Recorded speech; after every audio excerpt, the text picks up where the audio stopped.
Pues primeramente les doy la bienvenida a esta tercera sesión o tercera unidad, que ya es la última, muchachos, bravo. Qué bueno, ya van a terminar esta materia, pues teorías y sistemas en psicología. El tema que nos trae a hoy, que nos reúne hoy, es la personalidad desde la dimensión social. Vamos a iniciar pues describiendo un poco los objetivos de esta unidad. Queremos que el alumno identifique los contenidos conceptuales de la teoría individual de Adler y la teoría psicosocial de Erik Erikson para comprender pues, la personalidad desde una dimensión social. Asimismo, pues que distinga a los teóricos del aprendizaje social desde la perspectiva conductista. También que identifique los contenidos conceptuales de la teoría de la Gestalt y la teoría de campo para una mayor comprensión de la personalidad mediante la percepción. En sí son a grandes rasgos son tres temas los que nos reúnen hoy. Sin embargo, pues vamos a ir dándole respuesta a cada uno de estos temas. El primero de este es la perspectiva psicoanalítica social.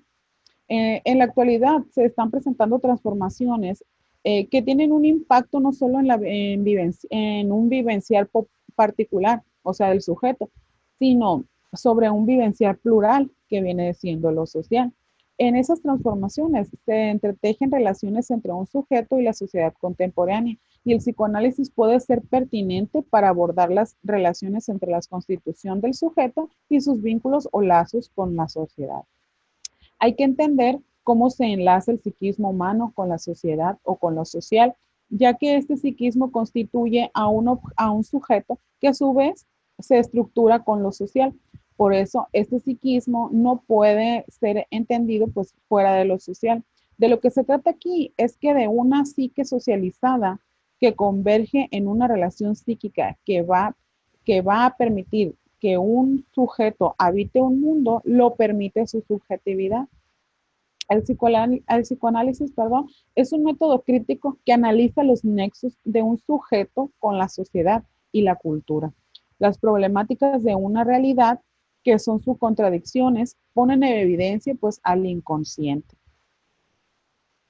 El interés del psicoanálisis desde Freud por lo social, por mantener una gran relación con lo social, así que este campo pues no puede desligarse del psicoanálisis porque hay que indagar, investigar los fenómenos grupales, colectivos. Desde el psicoanálisis no es una tarea pues que solo interese al psicoanalista, sino que todo aquel que pueda pues interesarse en el campo de lo social. El psicoanálisis plantea lo social desde el psíquico y las representaciones.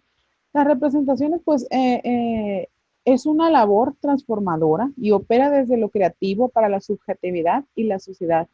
Hay que tener presente que no puede haber práctica social sin sujeto y estos no pueden ser sin psiquismo, sin representaciones. Los sujetos mediante sus representaciones reconstruyen las formas simbólicas de la sociedad desde sus imaginarios. La subjetividad, como lo social, no es algo ya dado, sino que algo en proceso de construcción que tiene como eje organizar el inconsciente. Un teórico, Anthony Elliot, en su texto Teoría Social y Psicoanálisis en Transición, considera el psicoanálisis de gran importancia para el pensamiento social, ya que en los debates contemporáneos sobre índole de la acción humana creadora, sobre las posibilidades de una transformación social y política y sobre la modernidad y el posmodernismo, es esencial la cuestión de la naturaleza de la psique para analizar y comprender la subjetividad humana. Hemos entrado un poquito más al psicoanálisis, ahorita vamos a empezar a hablar sobre la teoría de la psicología individual de Alfred Adler. Este teórico nace el 7 de febrero de 1870 y muere el 28 de mayo de 1937. Fue un médico, un psicoterapeuta y fundador de la Escuela de Psicología Individual. Inició su carrera como un oftalmólogo, pero pues tras profundizar en estudios de la mente y psicología se convirtió en uno de los psicólogos más influyentes y con más aportaciones en el psicoanálisis. Su énfasis en la importancia de los sentimientos de inferioridad, el complejo de inferioridad, Es reconocido como un elemento que juega un papel clave en el desarrollo de la personalidad, porque Adler consideraba al ser humano como un todo individual, por lo que llamó a su psicología psicología individual. Él nombró, perdón, el nombre de psicología individual no refiere, sin embargo, a un individuo, sino todo lo contrario. Es una psicología en la que tienen especial importancia los factores sociales, dado que Adler consideraba a la humanidad como un conjunto individual e indivisible. A partir de sus divergencias con Freud, perdón, y el psicoanálisis, Adler dejó la postura sobre la primacía de la sexualidad y la libido como determinantes de la vida anímica y formuló otra donde las evaluaciones individuales del mundo es lo más determinante. Adler consideraba que una persona se centra en confrontación en tres frentes distintos, en el frente social, en el amoroso y el vocacional. Estas tres fuerzas con las que confronta determinan la naturaleza de la personalidad. Adler se dice que basó sus teorías en el desarrollo infanto-juvenil de la persona, una herencia del psicoanálisis. Se enfoca principalmente pues, en áreas como discapacidades físicas al nacer, el orden del nacimiento y otras. Su teoría también comparte ideas con la psicología humanista de Abraham Maslow, quien ha reconocido pues también la influencia de Adler en sus propias teorías. Ambas sostienen pues que el propio individuo es quien mejor puede determinar sus propias necesidades, deseos, intereses y crecimientos. Bueno, muchachas, muchachos, espero que hayan llegado más. Eh, ¿Qué les llama la atención de esto que hablamos, de lo que acabamos de hablar primeramente? Porque hablamos obviamente de la personalidad y el primer autor que viene siendo Alfred Adler, que son, creo que es clara su énfasis en la importancia de los sentimientos de inferioridad o complejo de inferioridad, sus aportaciones también al psicoanálisis. ¿Qué me pueden decir? Lo que hayan alcanzado que les llame la atención. Díganme, las escucho, sin pena.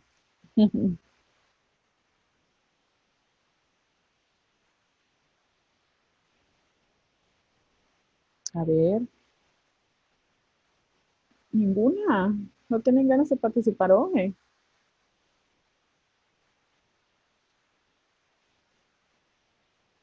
Bueno, pues miren, si no quieren participar, vamos a adelantarnos, vamos a continuar entonces. De hecho, pues es un tema es muy digerible, es un tema muy importante en teorías y sistemas de la psicología, porque estamos viendo desde los teóricos hasta las teorías que han desarrollado. Otra de estas es la teoría de la compensación, resignación y sobrecompensación. Dicha teoría, la personalidad de un individuo se deriva de factores externos. El carácter del individuo está formado pues por respuestas de las siguientes formas, que vienen siendo compensación, resignación, sobrecompensación, y cada una de ellas, al hablar de compensación, es como cuando una persona sufre de desventajas que le hacen inferior a los otros. Su meta principal se convierte pues en neutralizar dichas desventajas. Aquellos que alcanzan esta meta con éxito obtienen éxito en sus vidas, tanto en lo social como en lo individual. Mientras que la resignación es aquellos que admiten que sus desventajas y se reconcilian con ellas mismas. Suelen ser la mayoría de las personas y su actitud hacia el mundo que les rodea es relajada y un poco desinteresada. Otra teoría es la sobrecompensación, que en esta pues, nos habla de las personas que se obsesionan con la idea de compensar sus desventajas, se dejan llevar en exceso por su búsqueda de alcanzar la meta. Estos son los que se vuelven un poquito neuróticos, digámoslo de alguna manera.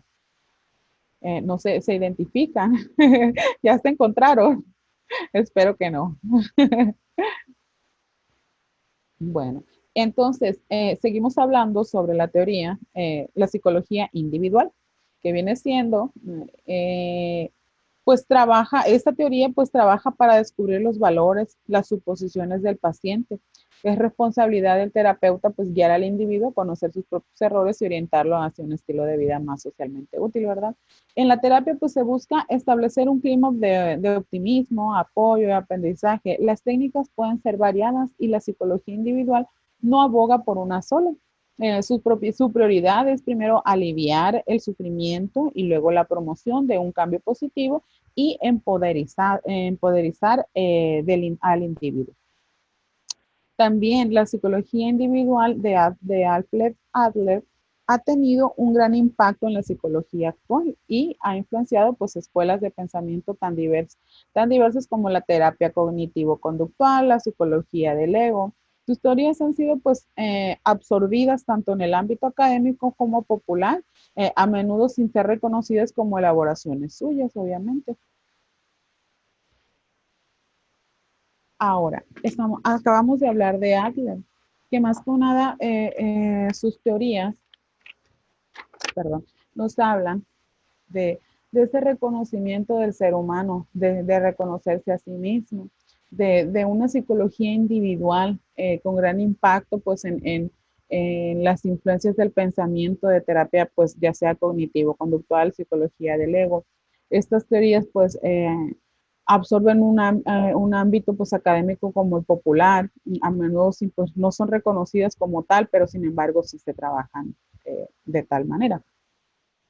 El siguiente es el desarrollo psicosocial de Erikson. ¿Quién me puede hablar de lo que haya leído de Erik Erikson? ¿Alguien puede? O lo que sepa de él, que es un psicólogo, que era un teórico, que era, qué fue o qué trató de aportar. ¿Alguien?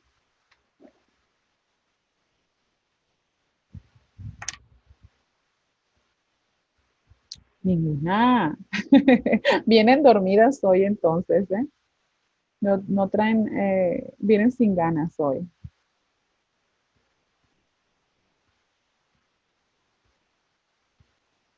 Bueno, el desarrollo psicosocial de Erik Erikson, pues su nombre es Erik Homburger. Erikson nació en Karlsruhe, Alemania, el día 15 de junio de 1902.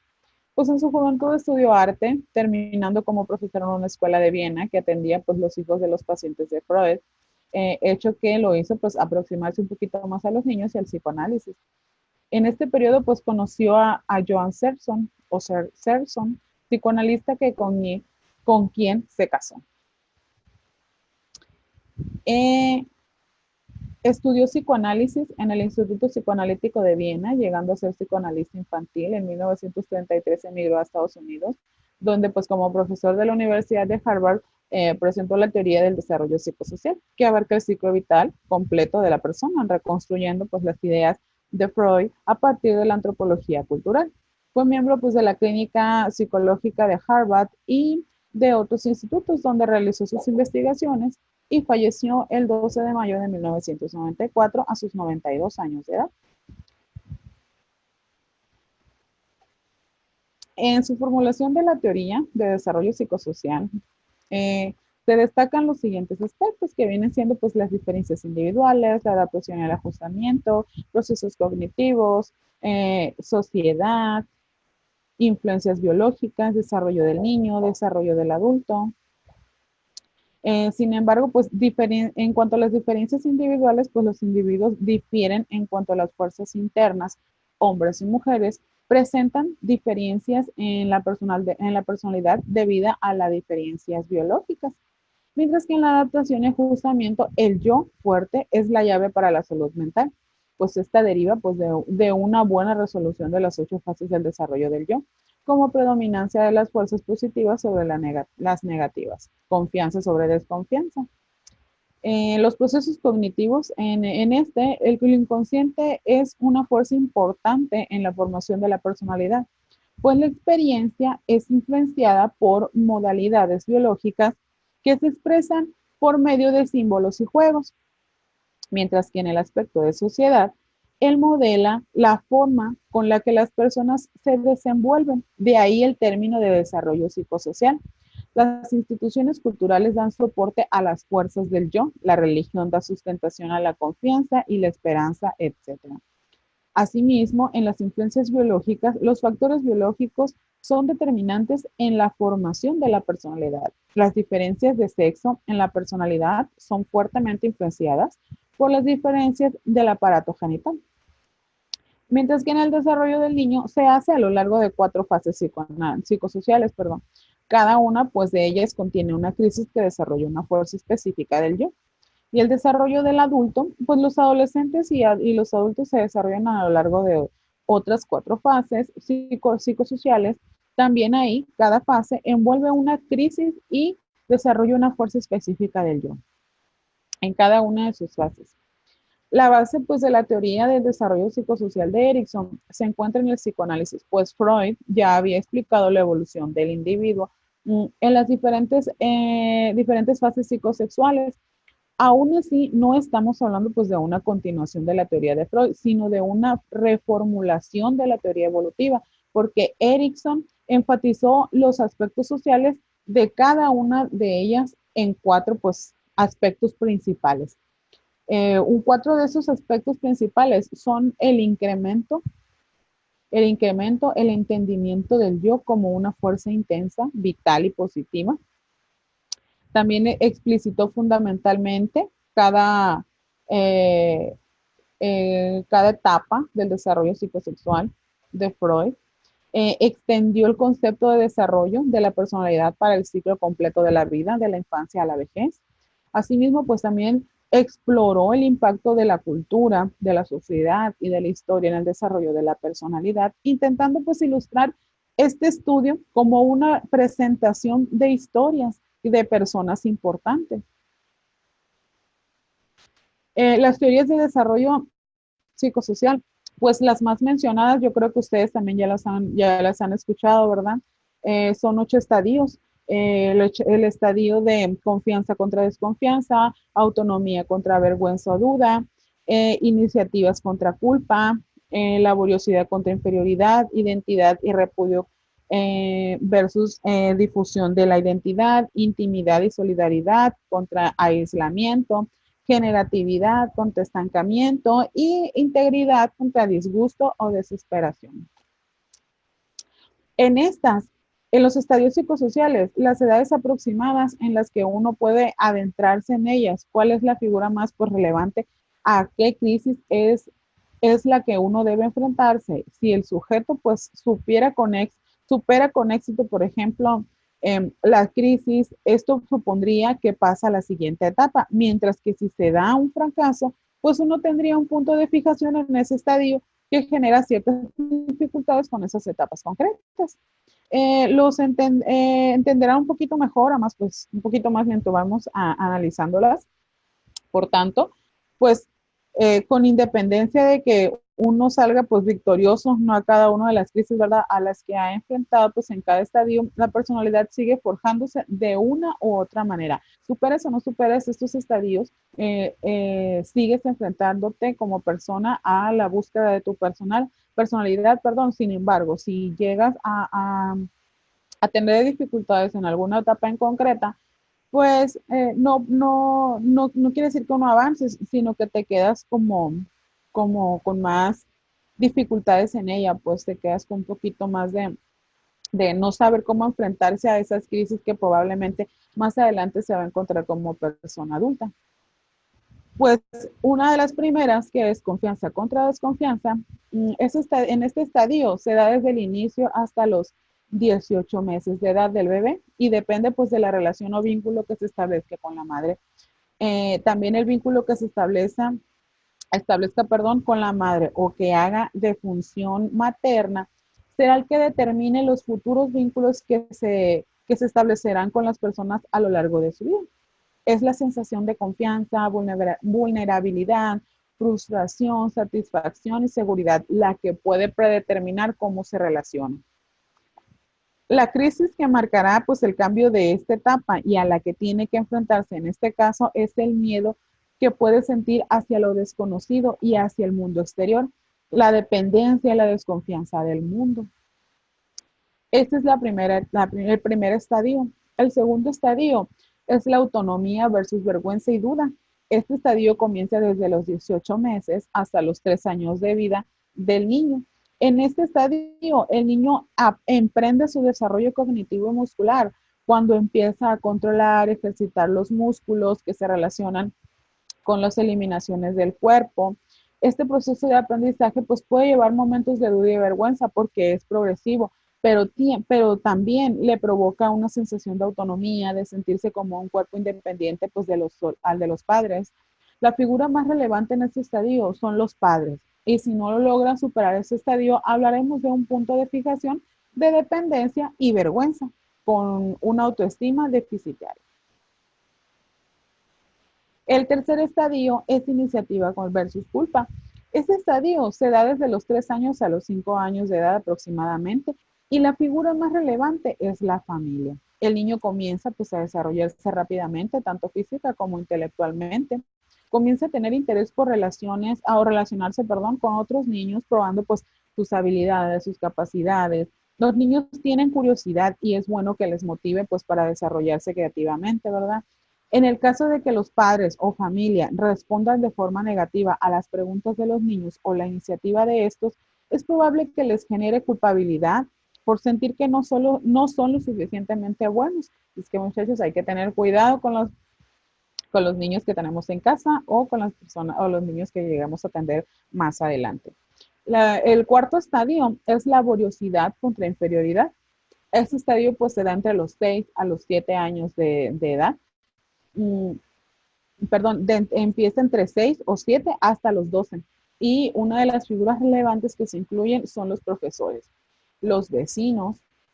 Los niños suelen mostrar un interés genuino por el funcionamiento de las cosas y tienden a intentar hacerlo todo por ellos mismos, con su propio esfuerzo. De ahí es tan importante la estimulación positiva que pueda recibir en la escuela, en casa, por parte de los padres, como el grupo de iguales, que empieza a tener una relevancia importantísima para ellos, porque en el caso de que eso no sea bien acogido o sus fracasos motiven las comparaciones con otros niños, el niño puede desarrollar cierta sensación de inferioridad que le hará sentirse inseguro frente a los demás. Mientras que en el quinto estadio, que es la búsqueda de identidad versus confusión de identidad, este estadio se da durante la adolescencia. Es el momento en que una pregunta ronda constantemente por su cabeza. ¿Quién soy? Por lo tanto, en este estadio es momento en el que uno se adentra en los grupos. Comienzan a mostrarse más independientes, a separarse de los padres, quieren pasar más tiempo con sus amigos, empiezan a pensar en el futuro, como lo que quieren estudiar, que quieren trabajar, la independencia física, etcétera. En esta etapa comienzan a explorar sus propias posibilidades y comienzan a desarrollar su propia identidad basándose en el estado de estas experiencias, en el resultado, de esas experiencias. También esta búsqueda va a provocar que muchas veces se sientan confusos por su propia identidad, pues estarán constantemente probando, pero también les provocará crisis en las anteriores etapas. En el caso de que no pudiera salir airoso de este estadio, es probable que se sienta atraído hacia el fanatismo como un medio de encontrar una identidad unida a un grupo donde solo importa seguir a los dictados o los dictadores de un líder. Mientras que el sexto estadio, intimidad frente a aislamiento, este estadio suele darse desde los 21 años hasta los 40 años. Aproximadamente, las figuras pues más importantes son los amigos. La forma de relacionarse pues ya cambia, uno comienza a buscar relaciones más íntimas que ofrezcan y requieran un compromiso por ambas partes, también pues una intimidad que produzca una sensación de seguridad, de no estar solo, de confianza. Cuando se evita este tipo de intimidad, suele aparecer la promiscuidad y la soledad, prefiriendo las relaciones superficiales, pero en las que aún no entrega nada de sí mismo para no estar expuesto a la otra persona. El siguiente estadio, pues, es la productividad frente al estancamiento. Este estadio comienza desde los 40 a los 60 años aproximadamente y la figura más relevante es la familia junto con el trabajo. Es un momento en el que la persona se dedica a su familia, una búsqueda de equilibrio entre productividad y el estancamiento, una productividad que pues que está ligada al futuro, al porvenir de los suyos y en las próximas generaciones. También es la búsqueda del ser y sentirse necesitado por los demás, ser y sentirse útil. El estancamiento sería ese momento en el que uno se pregunta qué es lo que hace aquí si no sirve para nada. Se siente estancado si no puede ofrecer nada al mundo, por lo que suele pues introducirse a una dinámica de no parar de hacer cosas para sentirse útil, sin darse cuenta de que está dejando a un lado el cuidado familiar. Y pues por último y no menos importante es la integridad del yo frente a la desesperación. Este estadio se da desde los 60 hasta la muerte y la figura más relevante es el ser humano. Es un momento en el que uno ya deja de ser pues productivo, al menos no como lo fue en un entonces. Un momento en el que la vida y la forma de vivir cambian completamente, los amigos, los familiares se van pues falleciendo, van muriendo. Uno tiene que afrontar los duelos que provoca a la vejez, tanto en el propio cuerpo como en el de los demás. La sabiduría es la mayor virtud que uno puede tener en estos años de vida, pero cuando uno se preocupa únicamente de la muerte, el sentimiento más predominante es la desesperanza. Muy bien, chicos, hablamos de las teorías, bueno, de los 8 estadios psicosociales. A ver, ¿quién me habla de alguno de ellos? ¿Alguien puede hablarme de alguno de los estadios que mencionamos ahorita? Maestra, pues yo de los primeros entendí que muy importante cómo los ayuda a uno cuando nacen para que se desarrollen, para que su desarrollo sea mejor, para que Sí, sean más, ¿cómo le digo? Más seguros de sí mismos. así es. Que viene siendo en las primeras etapas de desarrollo de un infante, ¿verdad? Sí. Muy bien, Leticia. ¿Alguien más? Muy bien, pues hemos hablado pues de las teorías psicosociales, hemos hablado también pues un poquito del psicoanálisis. Ahora vamos a hablar sobre las teorías de aprendizaje social. Dichas teorías o la teoría de aprendizaje social o TAS es la teoría de que va de las personas en la que aprenden nuevas conductas a través del refuerzo o castigo. A través del aprendizaje observacional de los factores sociales de su entorno, si las personas ven consecuencias deseables o positivas en la conducta observada, es más probable que la imiten, tomen como modelo a seguir. Esta teoría, la teoría del aprendizaje. La oigo muy quedito yo. Sí, ¿y ahora? Sí, Ah, ahí. Ah, pues ahí es se el escucha micrófono mejor. este. Muy bien, gracias por avisarme.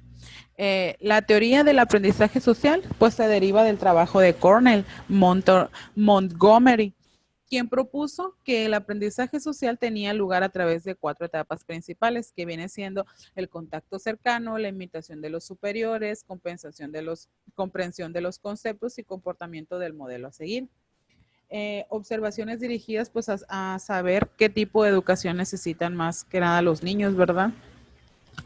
Aunque no está, bueno, está dirigido un poco pues a este tema de la educación, sin embargo también es importante analizarlo. Julian Rotter mm, se distanció de las teorías basadas en la psicosis y el conductismo radical y desarrolló una teoría del aprendizaje basada en la interacción, en social, pues en una clínica social de psicología. Rotter sugiere que el resultado de la conducta tiene pues un impacto en la motivación de las personas para realizar esa conducta específica. Las personas desean evitar las consecuencias negativas y obtener puras positivas. Si uno espera un resultado positivo de una conducta o piensa que hay una alta posibilidad de que produzcan un resultado positivo, entonces pues habrá más posibilidades de ejecutar dicha conducta. La conducta se refuerza con consecuencias positivas, llevando a la persona a repetirla. Esta teoría del aprendizaje social sugiere que la conducta es influenciada pues por factores o estímulos del entorno y no pues únicamente de los psicológicos. Menciona también Rotter que la retención pues es recordar lo observado, ¿verdad? La reproducción y reproducirlo de la conducta y pues la motivación es para adoptar la misma conducta y así se genera el aprendizaje social.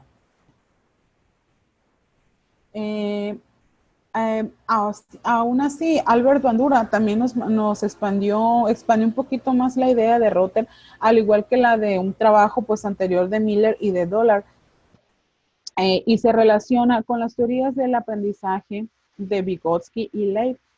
Su teoría comprende aspectos del aprendizaje cognitivo-conductual. El aprendizaje conductual presupone que el entorno de las personas causa que éstas se comporten de una manera determinada. El aprendizaje cognitivo pues presupone que los factores psicológicos son importantes influencias en las conductas de las personas. Sin embargo, pues también sugiere que una combinación de factores del entorno, sociales y psicológicos, influyen en la conducta, pues la teoría del aprendizaje social señala 3 requisitos para que las personas comprendan y moldeen su comportamiento, que viene siendo pues la retención, que es recordar lo que uno ha observado, la reproducción, que es la habilidad de reproducir la conducta, y la motivación, una buena razón para querer adoptar esa conducta. Es lo que les estaba mencionando anteriormente, que en sí se está hablando igual del mismo tema, sin embargo lo están viendo diferentes teóricos o diferentes posturas, ¿verdad? Respecto al tema. Otros ya teóricos mencionados que ahorita hablamos un poco de él, es que John Dollar y Neil Miller distinguen esta teoría, porque nacieron pues bueno, dieron como resultado pues una teoría de la personalidad más basada pues en las teorías del reforzamiento del aprendizaje y la teoría psicoanalítica de Freud. Esta integración dio como resultado una teoría conductista que se volvió representativa de la corriente psicológica a lo largo de la mayor parte del siglo XX. Estos teóricos se dice que trabajaron juntos, impartieron clases y trabajaron en institutos de relaciones humanas juntos en 1930 en un esfuerzo por explorar las relaciones interdisciplinarias entre psicología, psiquiatría, sociología y antropología, pues dieron como resultado estas teorías de la personalidad que son basadas en el reforzamiento del aprendizaje.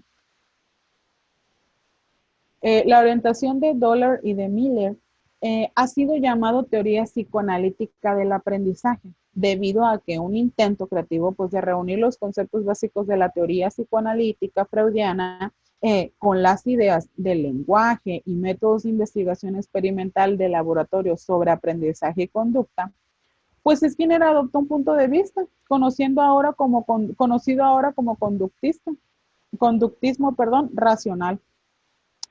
Y cómo a partir de tal teoría formulada, se basaba en principios conductuales.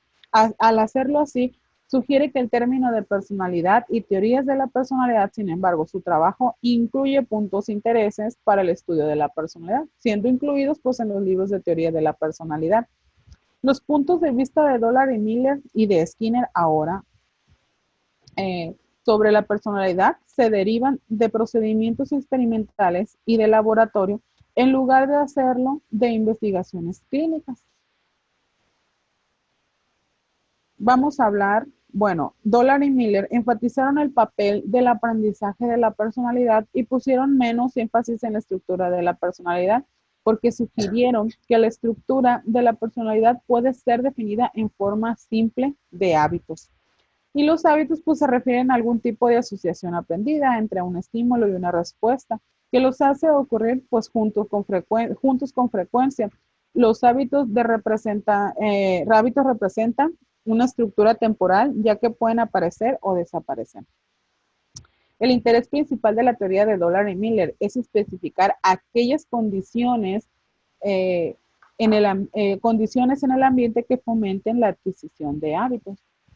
Asimismo, pues también la dinámica primaria que nos lleva al desarrollo de la personalidad y la adquisición de hábitos, pues es la reducción de los impulsos, porque Miller y Dollar se basaron en gran medida en la teoría sistemática del aprendizaje de Clark Hull, pues que esta, y aparte está profundada en el concepto de reducción del impulso. Un impulso, pues, es una estimulación intensa que produce incomodidad, tal como el hambre. Y Hull creía que en el aprendizaje, perdón, ocurre solo una respuesta de un organismo, es seguida por la reducción de alguna necesidad o impulso. Dollar y Miller señalaron que reducir el impulso es reforzante para un individuo y por tanto un individuo se comportará de tales maneras o de tales formas que alivien la tensión creada por impulsos intensos. Dollar y Miller también distinguieron también varios reforzadores primarios y pues obviamente también secundarios. Un reforzador es cualquier acontecimiento pues que incrementa la probabilidad de una respuesta particular. Para ellos, los reforzadores primarios son aquellos que reducen impulsos primarios, tales como la comida, el agua o el sueño, mientras que los reforzadores secundarios originalmente son neutros, pero adquieren valor de recompensa con base en haber sido asociados con reforzadores primarios. Bueno, estamos hablando sobre la teoría, bueno, la postura de Dollar y Miller. ¿Quién me puede hablar sobre lo que ha entendido o lo que ha captado acerca de la teoría de Dollar y Miller?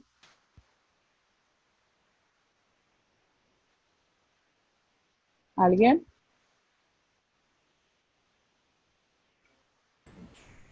Yo realicé unos apuntes, maestra, Díganos, Juanita. sobre la teoría del aprendizaje social. No. Sí, no, era de Rotter De empezamos. Rotter. Sí, empezamos hablando de Rotter y nos fuimos Sí, sobre varios que teóricos. se reproduce la conducta y genera un aprendizaje social. Ujú. Comprende el aprendizaje cognitivo y social. Y los 3 requisitos que él propone son retención, reproducción y motivación. Sí, Por su parte, John Dollar es una teoría que de la personalidad y se basa en la conductista también. Surgió en el siglo XX, trabajaron juntos en 1930 junto con Skinner, así es. realizando un esfuerzo por explorar la psicología, y la psiquiatría, entre otras. Así es. Su orientación es psicoanalítica y también habló del conductismo racional, que se basa en los principios conductuales y estudio de la personalidad. Y habló de procedimientos experimentales en lugar de investigaciones clínicas. Y su interés principal fue que fomenten la adquisición de hábitos y la reducción de impulsos, o sea que se generen más hábitos positivos que negativos y controlar un poquito lo que son los impulsos, o sea, tratar de controlar un poquito el temperamento, ¿no? Por así decirlo. Así es. Y a lo último ya abordó el tema de que se distinguieron reforzadores primarios y secundarios, y los primarios son los que reducen los impulsos y los secundarios son los que se mantienen neutros. Así es. Muy bien, Juanita. Está poniendo mucha atención y qué bueno. ¿Alguien Gracias. más desea participar o continuamos? Muy bien, pues igual, como ya lo mencionaba tu compañera también que dio buena participación, Dollar y Miller pues sugieren que toda la conducta humana puede ser comprendida pues en términos del proceso de aprendizaje, porque a través de este pues se adquieren impulsos secundarios, forman un sistema muy complejo, pero el proceso subyacente por el que son desarrollados es en esencia pues el mismo, los impulsos, los indicios, respuestas y reforzamiento. Incluso los procesos mentales superiores pueden ser entendidos en términos de proceso de aprendizaje. Una cadena de pensamiento simplemente pues implica un proceso internalizado del impulso indicio, respuesta, reforzamiento, en el que un pensamiento pues sirve como un indicio para el siguiente y así en forma sucesiva. Muy bien, entonces continuamos con la teoría de Skinner, una teoría de la personalidad sin personalidad. Entendemos como conductismo aquella rama de la psicología pues dedicada a analizar e intentar determinar nuestros actos, pues es decir, nuestra conducta. Un gran exponente en las teorías de personalidad en psicología pues es Skinner. Burroughs Frederick Skinner pues nació el 20 de marzo pues, de 1904 en la pequeña ciudad de Tucson, Pensilvania. En 1945 pues adquirió la posición de jefe del Departamento de Psicología de la Universidad de Indiana. En 1948 fue invitado a volver a Harvard, donde quedó por el resto de su vida. Era un hombre muy activo, investigando constantemente y guiando a cientos de candidatos a doctorales, así como también escribiendo muchos libros. El 18 de agosto de 1990, Skinner muere pues de leucemia, después de convertirse probablemente pues en el psicólogo más famoso desde Sigmund Freud. Para él, la educación es lo que sobrevive cuando se olvida lo que se ha aprendido. Fue una de las frases más fidedignas de él, que dejó también aparte del conductismo, en el que representa un cambio desde el estudio de la conciencia y de la subjetividad hacia al materialismo y el objetivismo, que permite el estudio de la conducta observable. La corriente del conductismo considera la psicología como una ciencia que predice y controla la conducta, lo cual implica pues excluir los estados y eventos mentales como objetos de estudio de la psicología. La teoría y descripción de esta misma, en la teoría del aprendizaje, psicológica del aprendizaje, que explica la conducta voluntaria del cuerpo en su relación con su medio ambiente, están basados en métodos experimentales. Es decir, que ante un estímulo se produce una respuesta voluntaria, la cual puede ser reforzada de manera negativa o positiva, provocando pues que la conducta operante se fortalezca o se debilite. Uno de los conceptos fundamentales de la teoría de Skinner fue el estímulo discriminativo, el estímulo reforzador, conducta operante, personalidad. ¿Qué quería decir con estímulo? Pues el estímulo para él era una señal externa o interna capaz de provocar una reacción, mientras que el estímulo discriminativo era el reforzador por estímulo, y el estímulo reforzador era un estímulo que incrementa la probabilidad de una respuesta contingente, mientras que la conducta operante para él es la que tiene un organismo, es decir, cómo se comporta el medio ambiente. Y la personalidad, pues son las pautas de conducta que evocan diferentes respuestas. También él mencionaba que la conducta se puede estudiar, ya que es observable y perceptible. También sostenía que los antecedentes genéticos y ambientales controlan las conductas de las personas. También que el aprendizaje se mejora cuando se refuerza la respuesta correcta. Y pues nos hablaba de condicionamiento clásico, condicionamiento operante, sobre el reforzador de cualquier estímulo, el reforzador positivo, el reforzador primario, reforzador negativo, reforzador secundario. Todas estas palabras o eran los puntos de mayor importancia de acuerdo a la teoría de Skinner, ¿verdad? Asimismo, vamos pasando a otra teoría, que realmente no están separadas, van de la mano, porque si nos damos cuenta, empezamos a hablar de Rotter, seguimos hablando no, perdón, de Adler, luego Rotter, y vamos así, hasta hablar un poquito de cada uno de los teóricos que, por decirlos de alguna manera, fundadores o que hicieron un parteaguas en el desarrollo de la psicología, en este caso la psicología social. La teoría de Albert Bandura, él nos hablaba sobre el aprendizaje por medio de la observación. Bandura es el creador de la teoría social de aprendizaje, que se centra en los conceptos de refuerzo y observación. Este sostenía que los seres humanos adquirimos destrezas y conductas de modo operante e instrumental, que entre la observación y la limitación, intervienen factores que nos ayudan a nosotros a, a un aprendizaje social. Albert Bandura es probablemente pues, el psicólogo vivo más influyente, bueno, es verdad, más citado y en general más reconocido en el mundo, pues en el mundo actual, porque sus investigaciones sobre el aprendizaje social, la teoría social, el aprendizaje vicario o el aprendizaje por modelado son historia de la psicología. Efectivamente, pues sí, sin su figura es difícil comprender cómo el movimiento conductista fue evolucionando hacia el cognitivismo.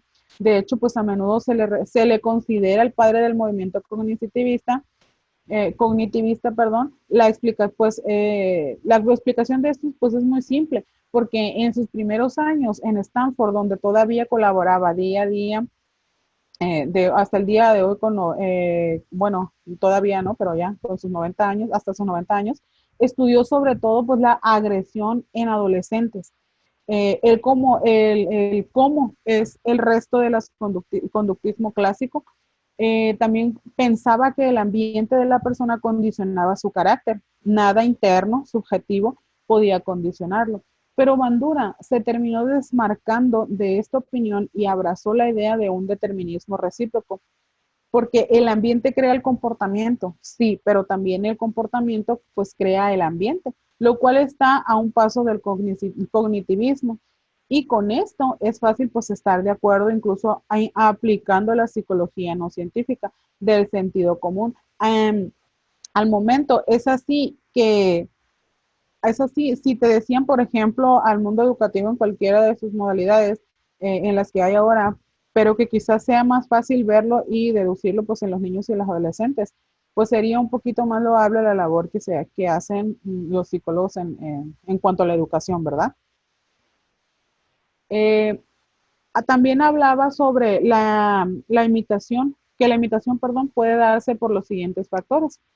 Una, por instinto. Dos, por el desarrollo. Y tres, por el condicionamiento. ¿Por qué? Porque por instinto las secciones observadas despiertan un impulso instintivo por copiarlas. Y pues por el desarrollo los niños imitan las acciones que se ajustan a sus estructuras cognitivas. Y pues por condicionamiento porque las conductas se imitan y refuerzan por moldeamiento. La conducta instrumental es la imitación que devuelve el impulso secundario por medio de refuerzos repetitivos de las respuestas que igualan a los modelos, los factores cognitivos. Se refieren, pues, incrementan el incremento a la capacidad de reflexión y simbolización. También al momento de hablar de interacciones recíprocas, según Bandura, la gente pues no se impulsa por fuerzas internas, ni es controlada y moldeada automáticamente por estímulos externos. El funcionamiento humano pues se explica en términos de un modelo de reciprocidad triádica, perdón, en el que la conducta pues es parte esencial. Muy bien, hasta aquí, qué, qué hemos alcanzado a distinguir sobre la teoría de Bandura y sobre la teoría del otro teórico que vimos primeramente? Bueno, primero se los voy a poner fácil, de Bandura, de Skinner y de Bandura. A ver, nos fuimos desde Skinner hasta Bandura. A ver, ¿quién más? ¿Quién quiere participar? Maestra, pues de este último fue del aprendizaje por la observación, que fue un psicólogo muy importante. Sí. Estudió la agresión en adolescentes y que toda nuestra conducta puede ser por el ambiente con el que nos rodeamos. Así es. Muy bien, Leti. ¿Alguien más? Hola, buenas tardes, maestra. Buenas tardes, Juanita. Aquí entrando, pero por lo que estaba escuchando Hola, y por Paola. todo el concepto que yo tengo, como que ambos se centran mucho en el condicionamiento de los ambientes, ¿no? Así es. Cómo la personalidad incluso va cambiando de la influencia del ambiente en sí, en los comportamientos y en la personalidad, en la formación de las personas. Claro que sí. Así así es, Paola, muchas gracias. ¿Alguien más? Maestra, Mande. de la teoría de Skinner, Ujú. él habla de la educación. Ah, bueno, esa fue la frase de la educación es lo que sobrevive. Ya no alcancé a apuntar la segunda parte de la frase, pero dice que él estudia, la teoría de él estudia la conciencia y la conducta observable. Predice lo que conduce y controla. Él utilizó métodos experimentales y unos conceptos que son el estímulo discriminativo, el estímulo reforzador, la conducta operante. Y la conducta se puede observar, es observable y medible. Y él también fue el que habló acerca del condicionamiento clásico y el condicionamiento operante, que es lo Operan. que ahorita es en la actualidad. Muchos psicólogos no lo aplican. Yo he escuchado, tengo una amiga que es psicóloga y ella dice que lo aplica porque trabaja, ¿no? Todavía no sé exactamente cómo se trabaja con esa técnica, ¿no? Pero sí Sí, es una técnica para poder trabajar con personas, y más con niños, que le da resultado, vaya, ¿verdad? dar resultados, ajá. Así es. Eso Muy sería bien, de Skinner. Ujú. muy bien. Muchas gracias. Muchas gracias, Juanita. De hecho, vamos a hablar también, pues, en el mismo tema sobre el aprendizaje, pues, por medio de la observación, según Bandura. Él menciona 4 procesos de aprendizaje por observación, que viene siendo la atención, la retención, la producción y la motivación. La atención, la denomina como la atención, por ejemplo, de los estudiantes se centra en características sobresalientes pues, de la tarea, subdividiendo pues, las actividades complejas en partes, utilizando modelos competentes y demostrando la utilidad de los comportamientos modelados.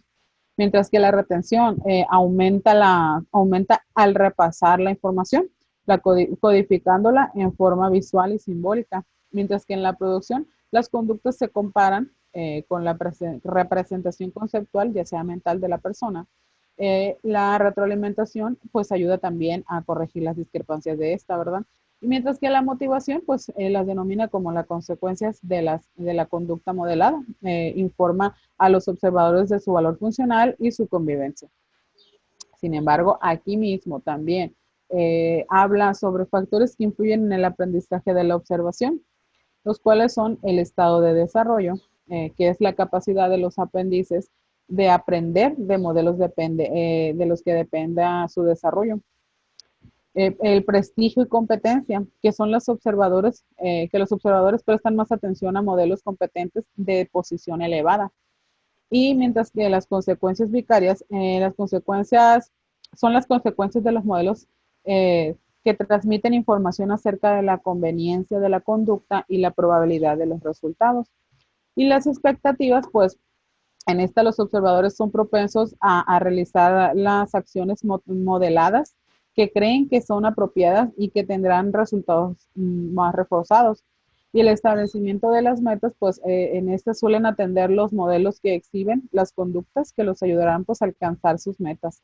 Y la autoeficacia prestan atención pues a los modelos que creen ser capaces de aprender de la conducta observada en ellos mismos. Bandura también dice que al ver las consecuencias positivas o negativas de las acciones de otras personas, las llevamos como si fuera nuestra propia experiencia en otras circunstancias. Son muchos los ejemplos de cómo los niños, por ejemplo, observan e imitan a sus padres y aprenden de lo que les sucede a sus hermanos cuando estos son regañados o reprimidos, ¿verdad? Y entonces rigen su situación pues con base a las observaciones. Así que aprenden los valores y las normas sociales que son adecuadas o no según cada cultura. Cómo manejar pues los impulsos agresivos, cómo prestar y compartir las cosas, por mencionar pues solamente algunos de los ejemplos. Estos procesos se dan en toda la vida, en todos los procesos de la vida, sin embargo, tiende a realizarse con mayor naturalidad en los procesos en las etapas de la infancia, ¿verdad? Ahora vamos a hablar sobre la teoría de Julián Rotter. Ya lo hemos mencionado ahorita, hablamos muy poco sobre el psicoanálisis y lo que tenía que ver él con el psicoanálisis, pero ahora vamos a fijarnos un poquito más con la teoría que él instituyó, que era respecto al control interno del reforzamiento en contraposición con el control externo del reforzamiento. Se dice que él nació pues en Brooklyn, Nueva York, en 1916. Él estudió química y tomó pues optativas como psicología. Estudió con Alfred Adler, llegó a aprender la unidad de la personalidad y la direccionalidad hacia el objeto de la conducta. También asistió pues a la universidad con Kurt Lewin, tuvo un doctorado en psicología en la Universidad de Indiana en 1941. En la Segunda Guerra Mundial, pues fue asesor y psicólogo del personal del Ejército de Estados Unidos. Desarrolló su teoría del aprendizaje social de la personalidad y pues también tomó cursos o impartió cursos de psicodinámica, construcción y validación de las medidas de seguridad.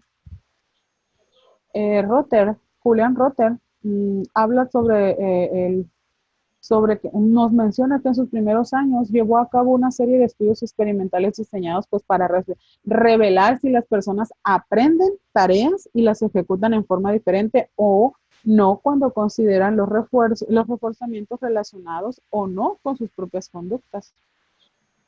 Los resultados de estos experimentos pues los llevaron a desarrollar la escala de IE. ¿Qué creen que es la escala de IE? Aquí me voy a tener para que me expliquen. Alguien debe tener una noción.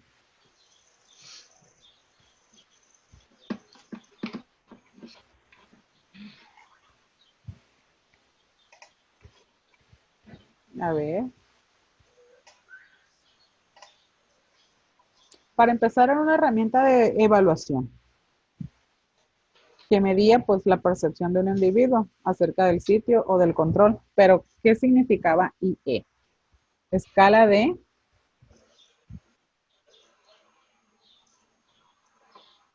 Nadie. A ver, les voy a dar 3 minutitos. Búsquenlo. 2 minutitos tienen. Búsquenlo y van a ver cómo lo encuentran. Escala de IE de Rotter. Búsquenlo. De Julián Rotter. A ver, chicas, ¿ya lo buscaron? Inteligencia emocional, maestra. Inteligencia emocional, así es. O sea, él trataba Rotter trataba pues realizó más que nada, llevaron a cabo, se desarrolló esta herramienta para evaluar, de evaluación pues que es más significativa, que medía la percepción pues, de un individuo acerca del sitio o del control en el que se encontraba. Muchas gracias por tu aportación. Tienes un puntito aquí, porque se dan el tiempo de buscarlo, de hecho. También porque Rotter mencionaba que una persona pues puede llegar a creer con base en la experiencia pasadas que los reforzamientos que han recibido dependen de ciertas conductas o a la inversa también, porque podía pensar que estos son controlados por fuerzas externas. Sin embargo, pues los individuos con control externo creen que el sitio de control está fuera de sus manos y que están sujetas pues a los caprichos del destino, a la suerte o a otras personas. El control interno del reforzamiento en contraposición con el control externo del reforzamiento, pues se refiere más que nada a un continuo de creencias del cual se han citado los dos extremos. Para esto era lo que él mencionaba. Por decirlo, por ejemplo, hablando del control interno, se dice que las personas que tienden a tener más desarrollado este aspecto en su personalidad asumen que sus propias conductas y acciones pues son responsables de cada consecuencia de a lo que les sucede y tienden a ser perceptivos y listos a aprender, hacen más preguntas y procesan la información pues con más eficacia. También tienen ciertas tendencias al dominio de mejorar también sus capacidades y solucionar sus problemas. Y ese tipo de personas que tienen este control interno tienden a tener más probabilidades de un logro, ya sea en los aspectos de su vida. Mientras que las que sienten este control externo, el sitio de control pues está fuera de sus manos y están sujetas pues a caprichos del destino, la suerte u otras personas. Esas personas son las que tienden a tener creencias como que la suerte, que si pasaste por abajo de la escalera, que si pasaste ibas caminando y se atravesó un gato, o si yo me hubiera ido en el otro autobús, hubiera llegado más temprano. O sea, no, ellos piensan, normalmente les están dando el control a las cosas externas, que ellos no pueden controlar, porque para ellos es más fácil echarle la culpa a los demás, por decirlo de alguna manera, porque tienden a conformarse y no a hacer elecciones. Son ansiosos, deprimidos, vulnerables de estrés, falta de éxito, y ellos tienden a decir que tienen mala suerte. Fíjense. Aparte de estos control externo y control interno que nos menciona este autor, también habla sobre el potencial conductual. El potencial conductual pues se refiere a la posibilidad de que una conducta particular ocurrirá en una situación determinada. Rotter usa el término conducta en un sentido más amplio para referirse a una clase grande de respuestas, pues que incluyen movimientos manifiestos, expresiones verbales, reacciones cognitivas y emocionales. En cualquier situación determinada, un individuo podría reaccionar en una cantidad de formas diferentes. La conducta potencial es específica tanto para la conducta particular como para el reforzamiento relacionado. También él menciona las expectativas o la expectativa, la cual pues se refiere a las anticipaciones subjetivas de los individuos acerca del resultado de su conducta. Es una estimación, de la probabilidad de que un reforzamiento particular pues ocurrirá si el individuo se comporta de cierta forma en una situación determinada, mientras que las expectativas están basadas en experiencia previa. La expectativa es una estimación subjetiva, tiende a reflejar la forma en la que una persona se siente respecto a un tema. Por consiguiente, pues no por fuerza está basada en todos los datos subjetivos y pertinentes, ni es por necesidad una estimación verdadera. También este teórico le daba mucho valor al reforzamiento. Porque se refería a la importancia o preferencia de un reforzamiento particular para un individuo. Al igual que las expectativas, los valores asociados con reforzadores están basados pues en experiencias pasadas. Hay una relación en el constructo de la expectativa y el valor del reforzamiento. Asimismo, nos mencionaba, se refiere a la situación psicológica como al contexto psicológico en el que responde el individuo. En esta situación se define desde la perspectiva de una persona. Cualquier situación determinada pues tiene significados distintos para individuos diferentes y estos significados afectan a la respuesta. El concepto de Rotter sobre la situación psicológica toma en cuenta pues la importancia de las influencias tanto disposiciones como situacionales. Pero también Rotter hablaba sobre los conceptos de necesidad y de nivel de objetivo mínimo, porque Rotter cree que la conducta humana siempre es direccional y está determinada por necesidades que pueden ser inferidas pues de las formas en las que un individuo interactúa en el ambiente. Una necesidad es un grupo de conductas que está pues relacionada con el sentido de que conduce a los mismos reforzamientos o a similares. También, bueno, ahorita estábamos hablando solamente de Rotter, ahora vamos a hablar sobre Rotter y Hochreich. Por medio de la investigación empírica, estos dos teóricos han establecido 6 categorías amplias de necesidades que comprenden en actividad social valoradas. ¿Cuáles son estas? Es la dominación, la protección, dependencia, el amor y el afecto, la comodidad física, el concepto de nivel de objeto mínimo y el concepto de nivel de objeto mínimo. La primera, obviamente, pues la dominación, ¿qué es? Pues es la necesidad de controlar las decisiones propias y confiar en uno mismo, ¿verdad? Mientras que la protección, dependencia, es la necesidad de hacer que otros prevengan la frustración o ayudar a obtener objetivos. El amor y el afecto, pues es la necesidad de ser aceptado y agradar a los demás. Mientras que la comodidad física son las necesidades aprendidas de satisfacciones físicas asociadas con la seguridad. El concepto de nivel de objetividad, de objetivo mínimo, pues se refiere al nivel más bajo de reforzamiento potencial, que es el percibido como satisfactorio en una situación particular, porque los reforzamientos pueden ser considerados existentes en un continuo, mientras que los individuos varían en cuanto a sus niveles de objetivo mínimo o el punto de continuo que divide los reforzamientos o los recompensantes positivos de los negativos. El concepto de nivel de objeto mínimo, pues junto con el de libertad de movimiento, pueden ser pues útiles para predecir la conducta y entender la adaptación de la personalidad, pues ya que un individuo que está habituado en una situación particular tiene una libertad de movimiento alta en esas áreas y pues niveles de objetivos un poco más realistas. A ver, ¿vamos bien o nos regresamos desde el principio?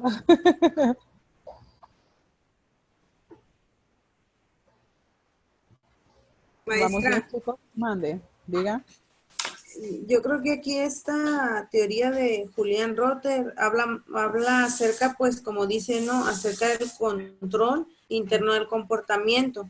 O Así es, sea, Anita. mantenerse una persona, ¿no? Tranquila al momento de tomar alguna decisión, o si llega alguien y te dice, es que pasó esto, eh, por ejemplo, si es algo negativo, tratar de tener un comportamiento, ¿no? Adecuado. Son personas que se mantienen tranquilas y que piensan antes de actuar. Me imagino yo a lo que comenta usted. Sí, de hecho sí, son personas, o sea, o nos habla, Rotter nos habla sobre ese dominio que tenemos los seres humanos para controlar nuestras conductas, ¿verdad? Si depende de nosotros el cambiar esas conductas o preferimos nosotros echarle la culpa, por decirlo de alguna manera, a otras personas de lo que nos está sucediendo y no afrontar las problemáticas o lo que nos está ofreciendo nuestra realidad. O lo afrontamos o no lo afrontamos y le echamos la culpa a los demás, o en trabajo interno digo, sí, es verdad, yo tengo razón, tengo la culpa o tengo este proceso lo estoy llevando a cabo o no lo estoy llevando a cabo yo. ¿Por qué? Porque no es culpa mía, porque pasó esto, porque fulanito, porque estas situaciones de la vida me hicieron cambiar o pensar de esta manera. Entonces tenemos esa cordura de los seres humanos o la capacidad que tenemos para afrontar estas situaciones o afrontar el control de nuestras emociones en nuestras situaciones, ¿verdad? Así es, pues yo creo que no cualquier persona, ¿no? Sí, o sea, sí son contadas, ¿no? Las personas que en cierto momento aceptamos o no aceptamos, ¿no? Ciertas o cuáles cosas. Pero sí, está muy interesante esta teoría. Sí, sobre todo porque nos hace reflexionar sobre el control que nosotros mismos tenemos como personas en nuestras acciones o decisiones, ¿verdad? Sí. Así es, muy bien.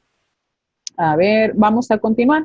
Pues hemos llegado a otro punto que también es sumamente importante, que es la teoría de la Gestalt y la teoría del campo de la personalidad. Si recuerdan, en la sesión pasada, en la 2, en la unidad 2, hablamos un poquito sobre la teoría de la Gestalt, si no es que nos explayamos hablando sobre ella, pero ahora vamos a hablar sobre la teoría de la Gestalt, pero aunada con la teoría de campo a la personalidad. Se dice que el gestaltismo o psicología de la forma es una teoría psicológica pues, sobre la percepción que se opone al asociacionismo de la psicología clásica, o sea, doctrina según la cual el principio general de desarrollo de la vida mental es la asociación de ciertos estados de conciencia elementales, pues lo cual llevaba a plantear a la investigación psicológica por vía del estudio analítico como un desmenuzamiento del psiquismo. Frente a esta concepción asociacionista, el gestaltismo plantea un enfoque netamente holístico, que su punto de partida es la experiencia humana consciente, el aspecto interno o subjetivo de la conducta humana rechaza al positivismo por considerarlo pues inapropiado para el estudio de la conducta humana y recurre pues a la tradición filosófica fenomenológica de de Kant, Deltey y sobre todo de Edmund Husserl. El gestaltismo se basa pues en una reflexión fenomenológica sobre lo vivido y afirma que la percepción humana, la totalidad, es vivida antes que las partes que la forman y que el valor de cada parte depende de la participación en el conjunto de ellas, de estas mismas. La Gestalt o forma, o psicología de la forma, como comúnmente se conoce, es justamente el modo en el que las partes se encuentran dispuestas en el todo. Esta psicología de la Gestalt ha tenido pues gran influencia en el estudio de la psicología social, ha sido en cambio pues poco utilizada por los politólogos. Al final pues vemos que en este aspecto viene mencionando que la teoría de campo de Field Theory eh, es principalmente obra de uno de los creadores de de la psicología de la Gestalt, que también viene desarrollada por Kurt Lewin. Este psicólogo alemán, pues se dice que produjo el advenimiento del nazismo. En su época, pues él emigró a los Estados Unidos por este tema, por el nazismo. Él fue profesor en Berlín y luego pues en varias universidades norteamericanas también. Pues según sus propias palabras, difícilmente cabe llamar teoría a la teoría del campo. Más exacto es denominarla como un método. Un método pues para analizar las relaciones causales y erigir construcciones científicas. Esto es lo que opinaba Kurt Lewin de la teoría del campo. Obviamente, Kurt Lewin parte de un enfoque que es gestaltista, ortodoxo, tomando pues, en consideración la situación total del individuo, su espacio habitual, que es pues, psicológico, cercado por el entorno físico con el individuo interactúa y definido pues en términos de presente para armar su modelo. Toma muchas ideas y elementos del lenguaje, de la geometría topológica y del análisis vectorial, pero no los combina en una estructura matemática formal, sino que los usa libremente de acuerdo a sus necesidades. Lewin creó la noción del campo psicológico para explicar la interacción de las fuerzas que emanan del sujeto y las influencias sociales. El campo psicológico pues es una totalidad dinámica que manifiesta el estado pues relacional de una persona con su entorno social en un momento determinado, porque también incluye percepciones y motivaciones. Cada situación combina influencias que generan estados pues de tensión, los que provocan nuevos comportamientos en procura de nuevos estados de equilibrio. En el campo psicológico es pues un asentamiento de fuerzas y tensiones que se forman, se modifican y se reequilibran continuamente, porque un hombre dinámico puede con sus propias fuerzas reorganizar las influencias sociales de su campo psicológico. Otros hombres más pasivos, pues obvio, pueden evidenciar tendencias adaptativas a las tensiones en diversas modalidades, positivas o negativas, tales como el aprendizaje de la adaptación y la frustración. Otra de las nociones de suma importancia de Kurt Lewin es indudablemente pues el interés del sociólogo politólogo a la noción del nivel de aspiración, o sea, la posición futura que un hombre se siente capaz de alcanzar cuando va a aprender una nueva actividad, porque resultan muy interesantes sus observaciones sobre las modificaciones que sufren esas aspiraciones sobre la marcha a medida que se experimentan triunfos, fracasos, según las diversas pues, configuraciones psicológicas. La personalidad en este modelo es un sistema de regiones. Su diferenciación individual pues se explica en términos de cambios de región, de fuerza de vectores, de situación de fronteras, porque el dinamismo psíquico busca el equilibrio, la reducción de tensiones. Las tensiones incitan a abrir vías a través de las regiones hacia objetivos determinados. El logro de un objetivo pues produce un equilibrio. Si el objetivo no se alcanza, el equilibrio persiste hasta que aparece otra tensión, que habrá otro curso de acción. Esos objetivos pueden ser perseguidos de manera realista o irreal. los refuerzos frustrados pueden llevar a las personas a hundirse en la depresión o a huir hacia el fantástico o al fanatismo, perdón, en un desplazamiento psíquico sustitutivo o imaginario. Fíjense qué interesante, que nosotros vivimos día a día todos estos procesos, sin embargo no nos hacemos conscientes de todos los teóricos que tuvieron participación en estas teorías o para desarrollar estas teorías de nuestra personalidad. La orientación teórica de los psicólogos de la Gestalt, pues nos hablan sobre unas características de la buena organización perceptual. Porque desde antaño pues, se plantearon numerosas cuestiones relativas a la organización perceptiva. Pues a su vez, una subárea de la percepción de la forma, tales como percibimos partes separadas y luego las integramos, o percibimos configuraciones globales, o dicho en otros términos, el procesamiento perceptivo opera de lo particular, o sea, de los detalles, a lo general en su totalidad, o viceversa. En definitiva, pues el núcleo de la cuestión se concreta en el problema de cuáles son las unidades básicas de análisis en percepción, el todo o las partes, porque tradicionalmente esta controversia se debatía entre dos posiciones teóricas enfrentadas. Por un lado, estaba el estructuralismo atomista, que proponía un análisis del estímulo en los elementos constituyentes que levantó una fuerte oposición entre numerosos psicólogos a principios de nuestro siglo.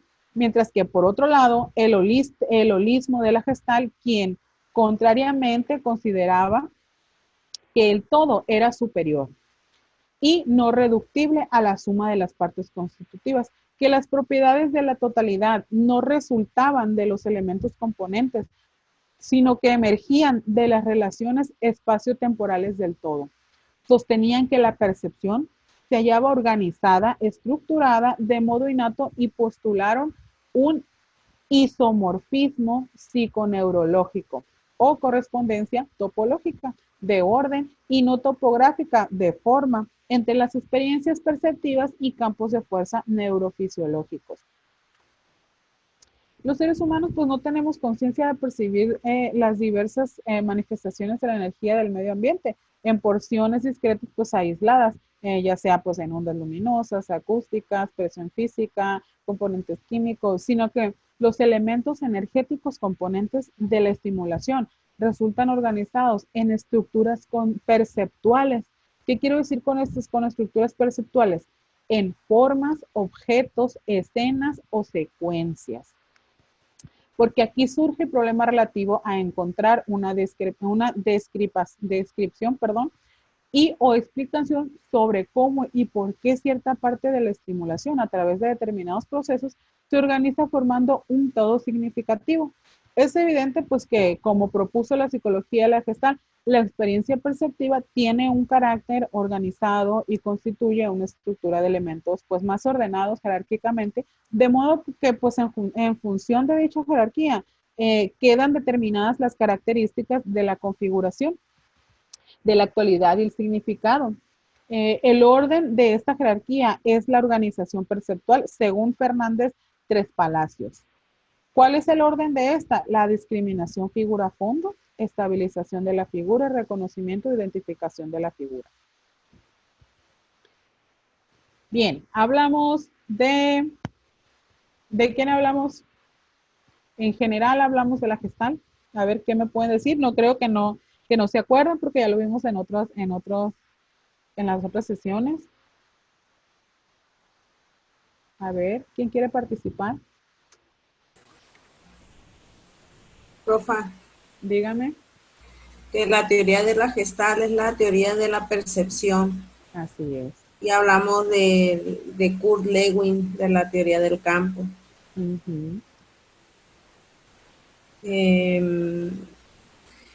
Alcancé a apuntar aquí que la teoría del campo es su manera de plasmar la idea de que la psicología no debe centrarse en el estudio de la persona y el entorno como si estas fuesen dos piezas a analizar separadamente, sino que hay que ver el modo en que afectan entre sí en tiempo real. Ok. Eso fue lo que apunté. Muy bien. Muy bien, Juanita. Bien. Muy bien. O sea, muy bien por su participación, ¿eh? Porque ya habíamos visto este tema de la teoría de la Gestalt, pero pues no lo habíamos visto desde ese enfoque, ¿verdad? Desde el enfoque de la personalidad, que es un poquito más el tema de hoy a reunirnos. Eh, otro teórico también de gran importancia es Salomon Asch, porque él hablaba de la información de impresiones, la comprensión de las afirmaciones y la modificación de los juicios por los grupos. Asch en su tesis central es que el hombre se transforma en función del entorno social y su tendencia no es egocéntrica, sino hacia los otros. Él intentó demostrar el principio gestáltico, que establece que las experiencias social no es arbitraria, sino organizada de manera pues tal que resulte coherente y significativa.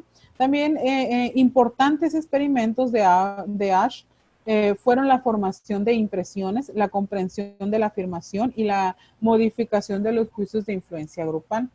¿A qué nos referimos a esto? Que los estudios realizados por Salomon Asch han aportado pues, relevantes datos sobre el comportamiento de los seres humanos ante la presión social, porque esos estudios hoy por hoy son considerados clásicos en la psicología social, porque el diseño experimental pues consistía básicamente en que Asch pedía a los participantes que respondiesen pues a un grupo, a unos problemas de percepción. Concretamente solicitaba que los sujetos que indicasen o que indicaran un conjunto de 3 líneas de diferentes tamaños. ¿Cuál de ellas se asemejaba más a una línea estándar o de una prueba? Ya sea uno de la izquierda o a la derecha en el dibujo. Esa sencilla tarea no debía resultar, pues obviamente, tan difícil en las personas de capacidades intelectuales medias. Sin embargo, pues los sujetos experimentales no siempre decían la respuesta correcta, porque realmente el experimento, perdón, no consistía en una prueba de percepción, sino que trataba de ver cómo la presión de un grupo fuerza a varios a los juicios. Las pruebas de los experimentos se realizaban pues a un grupo de unas 6 u 8 personas, de los cuales solo uno era verdaderamente el sujeto experimental, ya que los demás, sin saberlo, eran cómplices del investigador. Durante algunos de los ensayos de estas pruebas, los cómplices daban respuestas claramente erróneas, es decir, pues elegían de forma unánime a una línea equivocada, como pareja de la línea de prueba, etcétera. Además, pues emitían respuestas antes de que el verdadero sujeto que era experimental respondiera. En esta tesitura, muchos de los sujetos experimentales optaron por decir lo mismo que los cómplices experimentados, es decir, optaron por las respuestas falsas de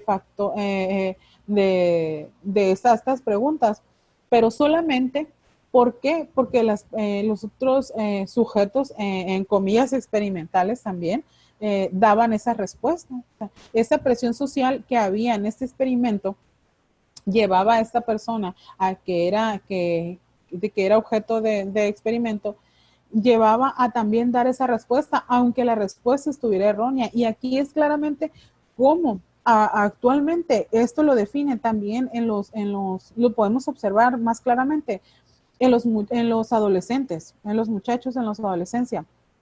¿Por qué? Porque tienen un grupito de amigos, y si un grupito de amigos dice una característica o una opinión, todos opinan lo mismo, aunque esa opinión sea errónea, aunque esa opinión no diverja con la realidad.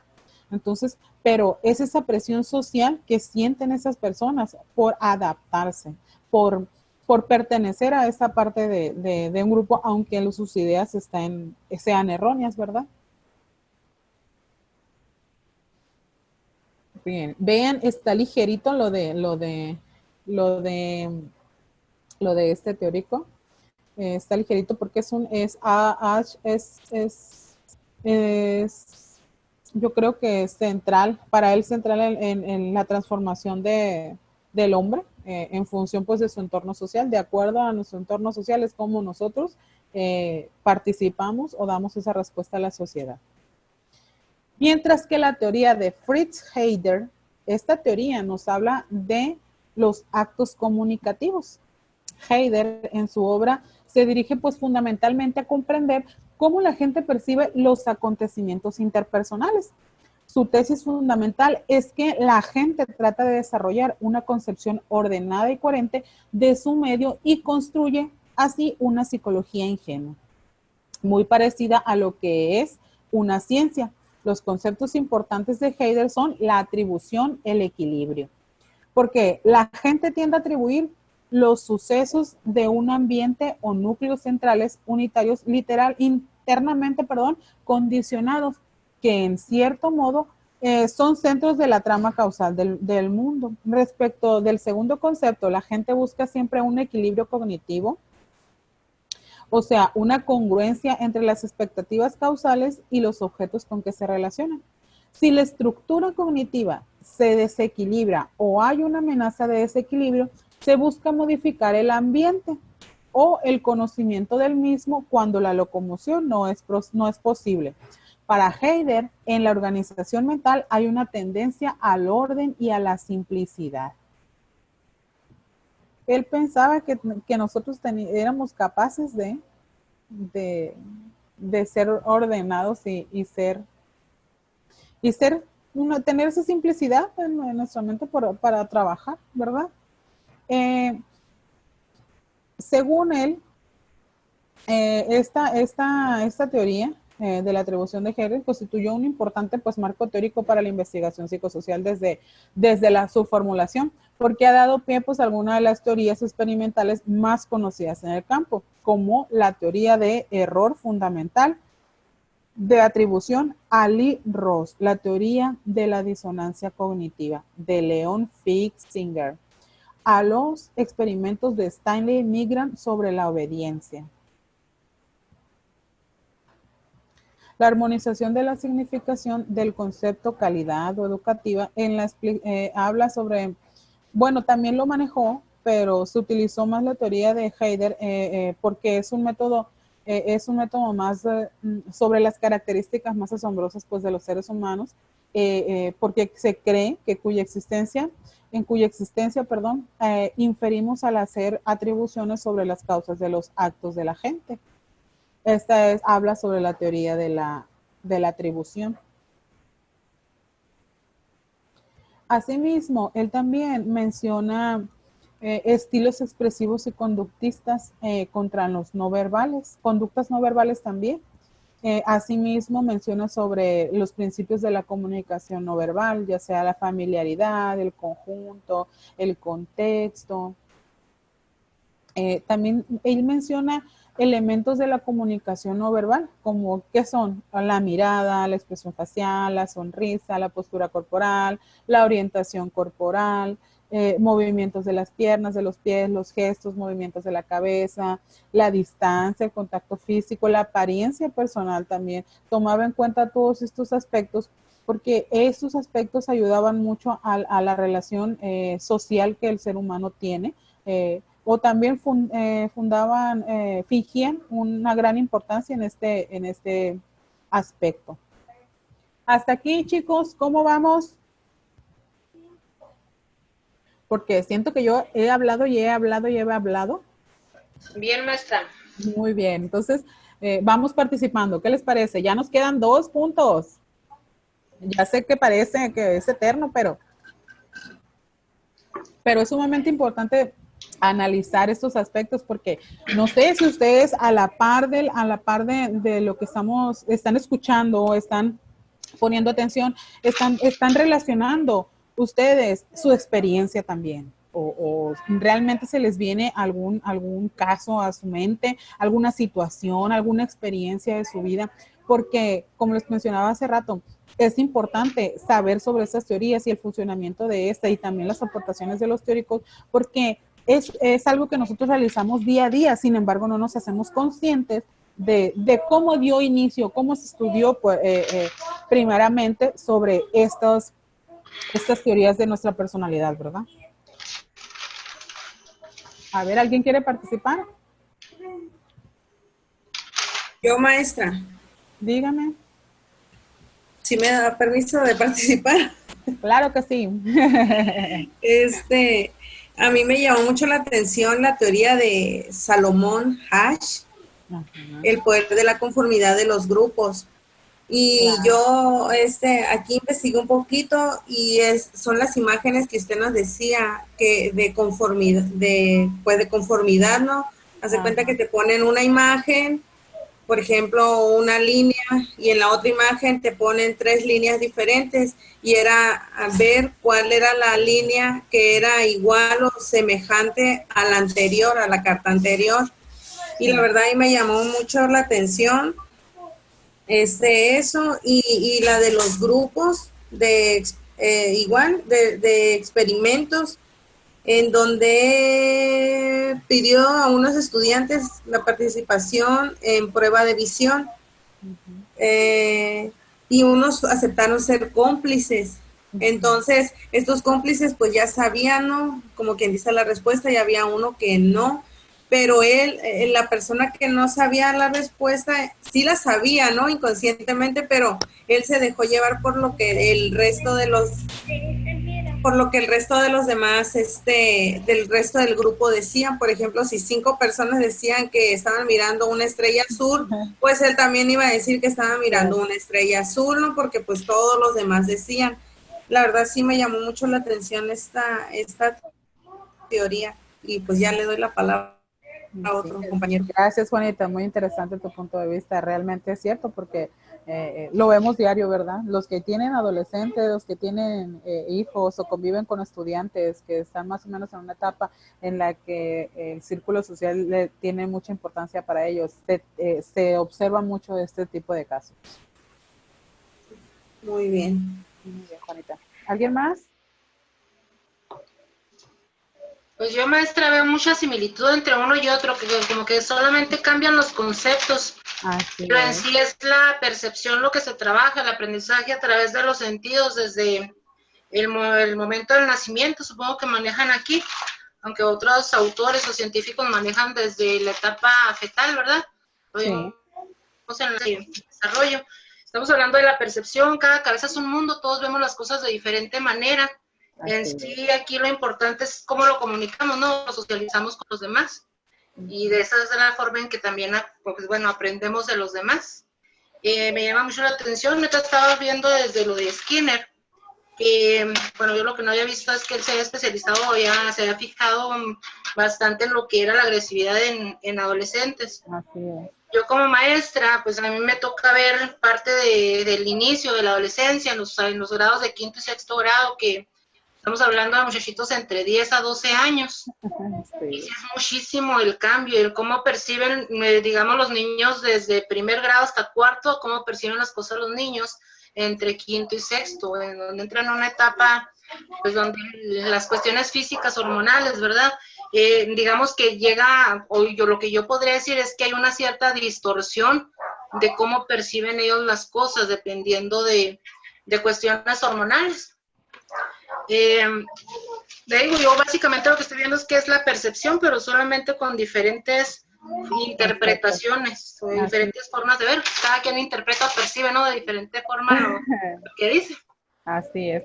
Y también, muchas gracias, Paola. Y también a estos aspectos hay que unirles ese proceso interno que los seres humanos hacemos, porque también cambian, o sea, también cambias de personalidad o se va transformando, no se cambia, porque es un devenir de transformaciones en cuanto a tu personalidad, porque conforme vas teniendo experiencia, vas desarrollando un poquito más ese aspecto de tu personalidad, pero también tiene que ver ese manejo interno que cada persona tiene, ese proceso de aceptación, como lo mencionamos también en otra teoría, de yo como persona acepto que mis actos están de esta manera, son positivos o son negativos, o yo misma me estoy produciendo esta negatividad en mi día a día, ¿verdad? O prefiero yo mostrarle o echarle la culpa a otras personas, deslindarme de responsabilidades para mi persona. Sí, así es la forma en cómo nosotros queremos ver el mundo, incluso de cómo andamos de ánimo, ¿no? Porque muchas veces, Sí. digamos, tenemos un problema, incluso dormimos mal, con eso tenemos para que en la mañana nos hablen y en lugar de contestar gruñimos. Pero sí, o sea, la forma en cómo percibimos, cómo nos sentimos y el cómo nos relacionamos con los demás también, o sea, hasta dónde queremos nosotros llegar y la forma en cómo queremos llevar nuestra vida. Así es. Muchas gracias, Paola. Maestra, Díganos. ahí ya lo que comentó la compañera, ahí aplicaríamos lo que es la teoría del control interno del comportamiento, ¿no? Así es, A así los, es, a los, a los, los consejos que dio a lo último ya la compañera, los puntos de vista. así es, Sí, es Juanita. que Estás en lo depende cierto. mucho de las influencias. Me llama mucho la atención Así ahorita es. que marcaba sobre interno y externo. Bueno, pues externo todo lo ambiental, lo interno yo creo que tiene mucho que ver con la formación desde nuestros padres, cómo nos enseñan los valores, la religión, las tradiciones, la cultura, todo eso vendría siendo parte de la toma de decisiones a nivel interno. Así es. Claro que sí, Paola. Muchas gracias. Eh, pues miren, van muy bien, están avanzando muy bien, están dando muy buenas aportaciones. Ahora vamos a continuar con la teoría de Kurt Lewin. Ya hemos hablado un poquitito sobre él, pero vamos a hablar ahorita, a tratar de definir en esta teoría, sobre los conceptos dinámicos, conceptos estructurales, los cambios socialmente inducidos, el nivel de aspiración y conceptos de dinámicas de grupo. Lewis pues es originalmente ligado pues a la Gestalt, luego él se apartó de los clásicos problemas de la percepción para empezar a estudiar las motivaciones y las metas de la conducta. Entre las conceptualizaciones más importantes de Kurt Lewin pues nos encontramos las siguientes que yo les acabo de mencionar. Primeramente, el concepto dinámico. Eh, siempre que hay una necesidad o una intención, hay un sistema en tensión. Tensión que desaparece cuando se satisface la necesidad o la intención. En psicología social se aplica pues esta idea al estudio de las necesidades e intenciones socialmente derivadas. Otro aspecto son los conceptos estructurales. En el espacio odológico es como la persona considera su ambiente desde el punto de vista de sus posibilidades de comportarse según ciertas metas. Eh, este espacio estará más estructurado cuanto más y mejor sepa la persona qué conductas conducen a qué metas. Este contexto, en este contexto pueden darse tres tipos de conflictos: entre dos metas positivas o deseadas, entre dos metas negativas o no deseadas, y una sola meta al mismo tiempo positiva y negativa. Por ejemplo, pues la ambivalencia en términos psicoanalíticos hablando. Otro punto también que marca Kuhn Lewin, la teoría de Kuhn Lewin, es el cambio socialmente inducido. La motivación no depende simplemente de un déficit fisiológico, sino que puede ser provocada socialmente, impuesta desde el medio. Por tanto, hay dos clases de fuerzas, las propias y las inducidas. Mientras que en el nivel de aspiración nos menciona pues que es el grado de dificultad de la meta que una persona tarda de alcanzar. Lewin da una formulación donde explica qué factores dependen del medio, el medio de aspiración, como por ejemplo la probabilidad subjetiva de éxito, la valencia del fracaso, etcétera. Otro concepto también es conceptos de dinámica grupal. Un grupo es un todo dinámico, interdependiente, desde la modificación pues, de una parte modificada al resto. En los grupos hay una tendencia a la cohesión que se opone a las también existentes fuerzas desintegradoras. Esto nos menciona así a grandes rasgos Kurt Lewin. ¿Cuáles son esos conceptos que él desarrolló más en su teoría de la personalidad? Asimismo, también nos habla Leon Fixtinger. También lo mencionamos hace ratito cuando estábamos hablando sobre, al inicio, sobre cuando definimos la Gestalt y la psicoanálisis o la teoría de la personalidad. Él nos habla sobre la comparación social, la teoría de la disonancia cognitiva.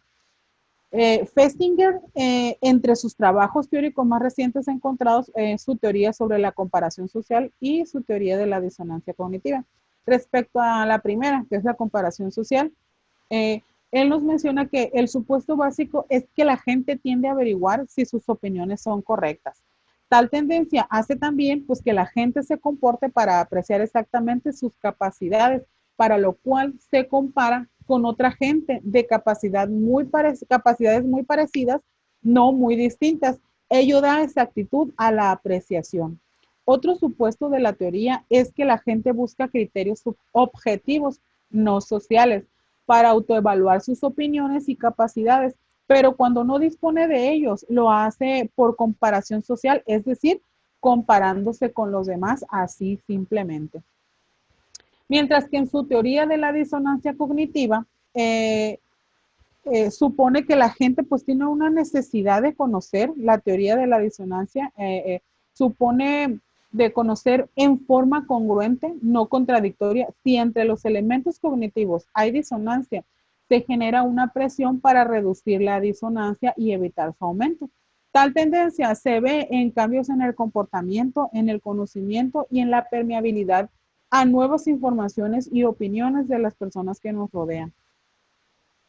Y pues, ¿alguien quiere opinar? Porque acabamos de terminar la tercera sesión, muchachos. A ver. ¿A alguien les llamó la atención estos dos teóricos? Aunque ya habíamos hablado de ellos también anteriormente, pero ahorita ya sacamos ciertos puntos en los que ellos tuvieron más participación en cuanto a su trabajo, ¿verdad? Muy bien, muchachos y muchachas. Primeramente, acabamos de terminar la tercera sesión. Les agradezco el tiempo y el esfuerzo que han dedicado a estas 3 sesiones que se han realizado sobre esta materia, teorías y sistemas en psicología.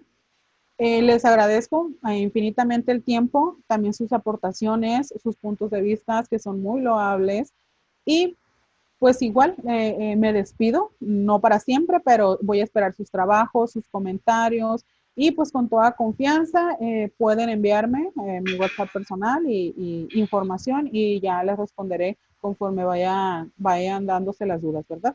Y les voy a pasar las actividades que van a desarrollar en esta unidad. La actividad de apertura es elaborar un mapa conceptual donde se distinguen los teóricos del aprendizaje social desde la perspectiva conductista. ¿Ya están esas actividades en la plataforma, maestra? Ya están en la plataforma. Maestra, ¿cómo podríamos hacer para que nos pasaras las diapositivas de lo que, o el trabajo de usted de hoy para hacer la tarea? Porque de hecho yo de ahí fue donde saqué mi tarea anterior porque se me hizo muy completo, ya no le rasqué. Ah, pues qué bueno que sí le gustó y pudo basarse de las presentaciones. Pues mire, en el transcurso de hoy o de mañana, del día de mañana, yo las voy a subir a plataforma y ustedes las van a encontrar en bibliografía, así como también algunos otros documentos en los que también pueden basarse para la realización de las tareas. Porque saben pues que en una diapositiva a lo mejor, yo trato de poner mucha información, pero también pues por el espacio, por la cantidad, ¿verdad? Reducimos un poquito la información, pero también subo los otros documentos para que te puedas basar más ampliamente en ciertas teorías o en cierto teórico, ¿sale?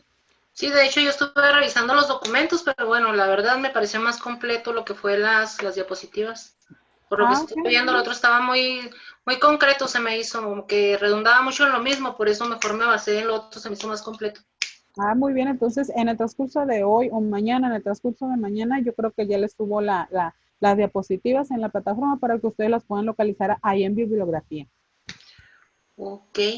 Muy bien, entonces en el desarrollo la actividad de desarrollo B es la elaboración de un resumen sintético de la teoría de la Gestalt y la teoría de campo para una mayor comprensión de la personalidad mediante la percepción. Acuérdense, estas dos actividades van en documento Word, deben de llevar presentación, obviamente el contenido, ¿verdad? Y conclusiones. Siempre les pido, que cada trabajo lleve conclusión personal. ¿Por qué? Porque esto nos da la pauta para saber el análisis personal que usted está realizando y que realmente está apropiándose de la información. O sea, no quiero decir que sea muy importante. Bueno, sí es importante, porque y en lo personal, doy más crédito a quienes sí ponen conclusiones personales. Inclusive a las que no, los que no han mandado me han mandado trabajo y no les ponen conclusión, pues yo le digo en las observaciones, está muy bien tu trabajo, sin embargo me hizo falta que me dieras tu conclusión personal. Ok, maestra, Por gracias. eso yo les recomiendo que den sus recomendaciones o sus conclusiones personales. Y pues en la plataforma, en el foro académico, pues ustedes van a participar con el tópico La perspectiva psicoanalítica social y teorías del aprendizaje social en la personalidad. Igual ya está en plataforma para que le den una checada y pues me despido y les espero sus trabajos. Cualquier duda, estamos por WhatsApp o estamos en comunicación. Y pues muchas gracias.